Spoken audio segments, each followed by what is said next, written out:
Hi everyone, this is Callie. Thanks so much for being here with me today. I'm sharing a winter card using all of our favorite crafty things. I'm using a stamp and die set and an embossing folder that also has a matching die.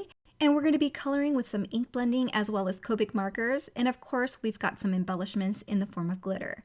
So let's get started here. I'm going to stamp the images that I'm going to be using and we'll be coloring simply in Copic markers. Now I'm using colors that I can carry on into other images as well. So the reds that I'm using here on the bird is going to be carried on into the berries, and then we're going to use some greens for the foliage for both the holly and mistletoe stems. And I specifically chose the image of this cardinal because of the red. I really wanted the red to carry through onto the background of the embossing folder that we're going to be using too. And for his scarf, I'm using a blue that also coordinates with the background. So because we're using stamps and an embossing folder that don't necessarily go together, I'm trying to make it blend better by using coordinating colors, if that makes sense. It just makes everything a little bit more cohesive and looks great together. And now I'll wrap up the coloring here with the greenery on these foliage stems. Now on this holly stem, I'm going to cut off that stem because I'm not going to use it, so I don't even bother coloring it. And I'm just going to trim off that stem once I'm done die cutting all of these images. Then I'm going to use my Jelly Roll pen and just hide the little lines that were there for the stem, and then add some highlights here and there and even correct any color that has gone over the lines. When I am coloring on camera, I try not to put my head over the images, so sometimes I get outside the lines and it's easy enough to correct. Moving on to our embossing folder, I love this Snowy Birdhouse embossing folder. It has a great die that coordinates and you can layer all of the images, and it makes it really easy to add color. I'm die cutting all of this in white to make it easier on myself. You could definitely use red cardstock if you want a red birdhouse or whatever color you want for your birdhouse. I am going to keep it white and just add some ink blending here with some grays. And so to add that texture back, I'm going to lay this back into my embossing folder.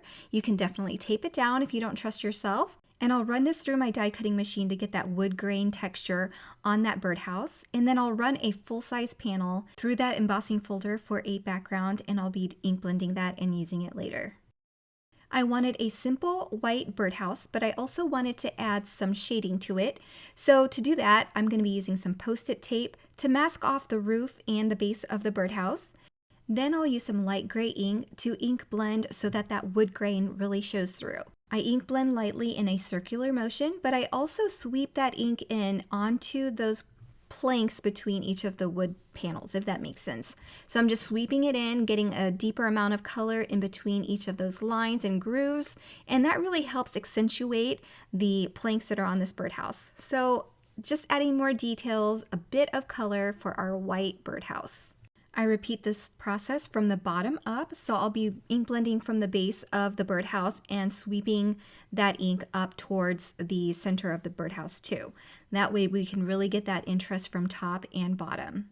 Next, I'll work on the background. I'm using some cadet ink here for a soft blue, and I'm just going to ink blend all over the background where the snowy areas are, and it's okay if that ink overlaps the other embossed areas.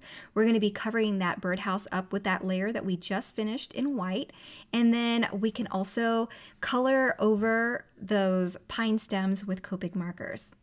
After I finish with the cadet ink, I'm using a darker blue. This is Galaxy ink, and I'll go over the cadet ink just softly around the corners. Now I'm going to be coloring the rest with some Copic markers. I wanted the base to be a light brown, so I'm using some brown markers to color the bases and the roof, as well as this opening here with some soft browns. And then I will use the white pieces for the snow and adhere them over the top. I think layering the snow over these areas of the birdhouse really bring out that winter feel and really completes the look. If you've seen other winter projects from me, you'll know that I like to use the frothing method, which is using some glossy accents with embossing powders and then heat setting it to puff it up for a snow look. This time I'm just going to simplify the process here and use some fun unicorn glitter from Simon Says Stamp with some adhesive. This adhesive is going to dry clear, so it's okay that it's white. And so I'm just adding it to the top of these little snow pieces. and that just makes the snow a little bit more sparkly, and the iridescence in it is so much fun. So I'll set that aside to dry, and we can start working on our background.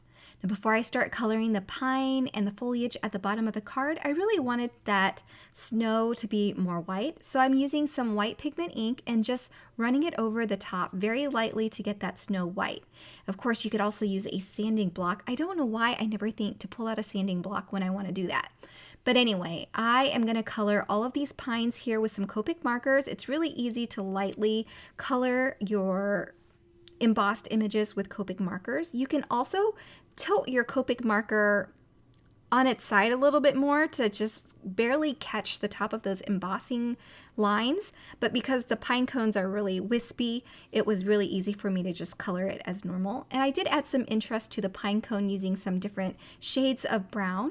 And then I used some reds from before to color the little berries on these stems as well. Now I meant to ink blend that birdhouse opening with some gray, and I totally forgot. So I just colored that with Copic markers. And now I'm attaching all of my Copic colored images from the Seasons Tweeting set, and I'm just tucking the foliage down there, and I'm just making it look as cohesive as possible, since we're not necessarily using products that coordinate. As mentioned, using similar colors throughout is really going to help everything become a little bit more cohesive. So here for the final step, I am stamping and embossing a sentiment, and I'm using some white embossing powder over some black cardstock. I've trimmed it down, and now I'm just going to add it to my card.